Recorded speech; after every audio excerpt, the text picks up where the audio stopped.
Laura has pointed out this morning that Nick Dixon is 100 miles away from the epicentre of the earthquake, and that is the devastation that has been caused. Millions of people. 100 miles. Yeah, 100 miles west of the initial epicentre of the first one, and then he's 160 miles west of the second one that happened, the 7.5. So, yes, as we heard earlier, Jonathan Swain saying it's more than actually driving from here to Manchester and seeing disruption that whole route. It's absolutely remarkable when you think about it in those terms. And, of course, we were hearing from the World Health Organization that while the death toll is likely to rise to around 20,000, more than 20 million people will be affected because of the sheer range, the scale of the effects and the knock-on effects to other services, of course.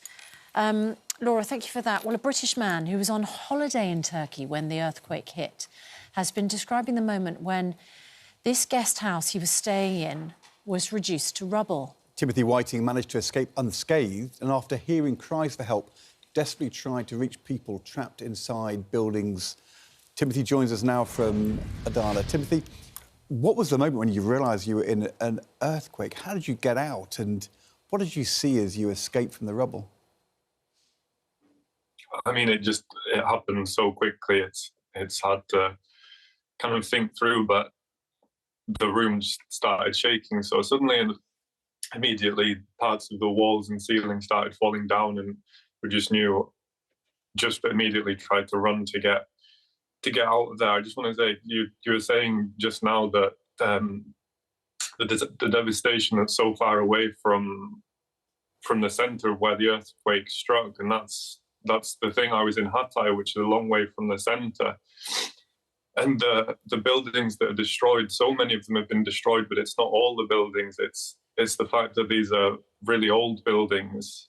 And this whole region of Turkey, it's a very poor region where local people tell me that these people live in really old houses, not because they want to and they know it's not safe, it's purely because they can't afford to live in the safer areas. And that's why the devastation has been so bad.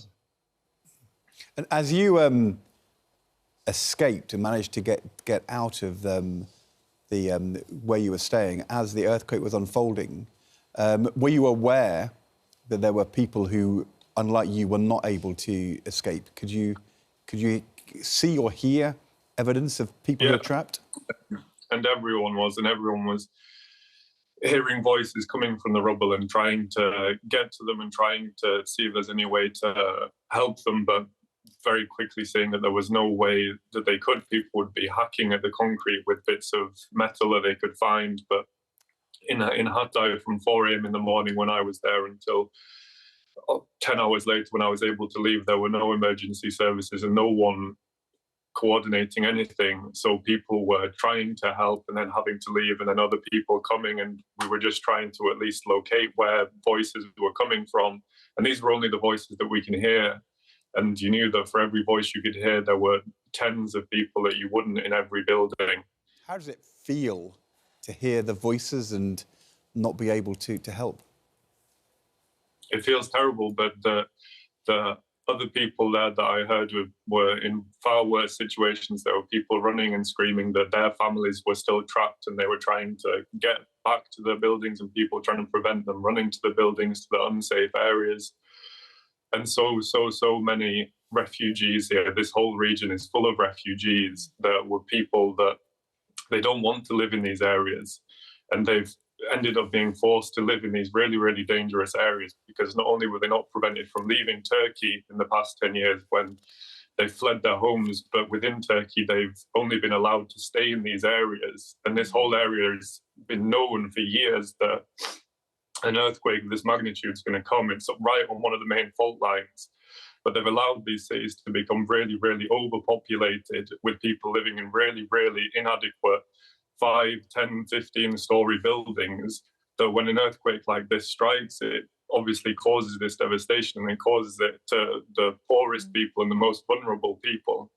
And they're going to be even more vulnerable now. Of course, you were holidaying in an area which borders northwest Syria. So, of course, as you say, there's going to be so many people. There have already been affected by catastrophe. Listen, Timothy, as we're talking to you, viewers will realise and totally understand that you are very, very deeply affected by what you've been through and what you've seen and what you've clearly, witnessed and not been able to do. I wonder whether your instinct is to get home or whether your instinct is to stay and try and help. I'm waiting now. I've taken a day. Everything, all my clothes were completely soaked yesterday. It's freezing cold here and torrential rain all of yesterday and the day before through the earthquake. And I'm been trying to get rest, and it's been very hard to sleep. And so my partner lives here, and I'm not just wanting to get away, but it's very hard to know what to do. There's scale of what's happened that to know if there's anything that we can do to help, and I'm just trying to get myself together immediately. Look, we understand you've obviously been through a trauma, and there are thousands of people who've been through this trauma. The situation is going to need a lot of help and resources, isn't it? They are going to need a lot of help, yeah. And these people, they're in this situation because they've not been helped in the past when they needed help. These people that have fled and were trying to get to safe places, trying to get to different parts of Turkey after the war, or trying to get to other countries, and they weren't allowed to, and they've ended up in this situation, which was very, very dangerous and has meant that this inevitable thing has happened. And now that it's happened, it's been so much more devastating. This, like I was saying, I was in Hatay, which was a long way from the centre of the earthquake. And if there were not so many people living in the area and in the kind of buildings that they were, then we wouldn't see the amount of people dead that are. Yeah. And these are the pictures from the area that you had to flee. How did you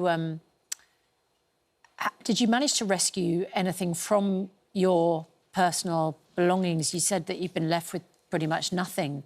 Did you manage to get back in? And no, I'm fine. I'm lucky because I was on a holiday and I had just a few things with me. And about an hour after the quake, we'd left immediately with nothing. And I went back in to the building to try and get at least my telephone so that I could contact family and let them know I was okay. And I was able to grab. I knew that it was very cold. We needed all the clothes that we could get. So I quickly put all my clothes on, grabbed everything that I could quickly, and we got out to try to get somewhere safe. But at least for us, I've not lost anything in the city, and I'm incredibly lucky. And we were able to just say, let's try and get somewhere safer and leave. But the people there, that they've lost their homes and that they've lost everything, and for years, this is going to affect the whole region in a huge, huge way. And they're going to need a huge, huge amount of support and really international support and really, really open-armed response to try and help these people and not just say, oh, this is another tragedy that's happened, but to try and really relieve the pressure that's going to be on this country and on this part of the country.